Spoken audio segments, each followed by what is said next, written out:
First உங்கள் குழந்தைகள் உங்களிடத்தில் வளரும் பொழுது சகோதர சகோதரி பாசத்தை அதிகமாக ஊட்டுங்கள். அடுத்தவர்கள் உங்களுடைய பெரியம்மா, பெரியப்பா, சித்தப்பா, சித்தி, மாமா, மாமி எல்லாரையும் பற்றிய நல்ல கண்ணோட்டத்தை வளருங்க. உங்களுக்கு 1000 பிரச்சனை இருக்கும் அவங்க கூட. உங்கள் சித்தப்பாவே மோசம்டா, உங்கள் பெரியப்பாவே இப்படி தான்டா, உங்கள் அத்தையே இப்படி தான்டா, உங்கள் சித்தி ரொம்ப மோசம், இப்படியெல்லாம் சொல்லி நஞ்சை குழந்தைகள் உள்ளத்தில் ஊட்டாதீர்கள். அன்பும் பாசமும் கொடுத்து வளருங்கள். உங்களுக்கு 1000 இருக்கலாம் அவங்கக்கிட்ட. உங்களுடைய பகைமையை குழந்தைகள் கிட்ட கொடுக்காதீங்க.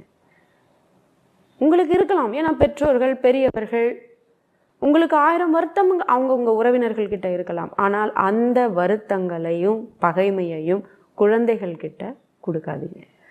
குழந்தைகள் கிட்ட அன்பை மட்டும் போதிங்க.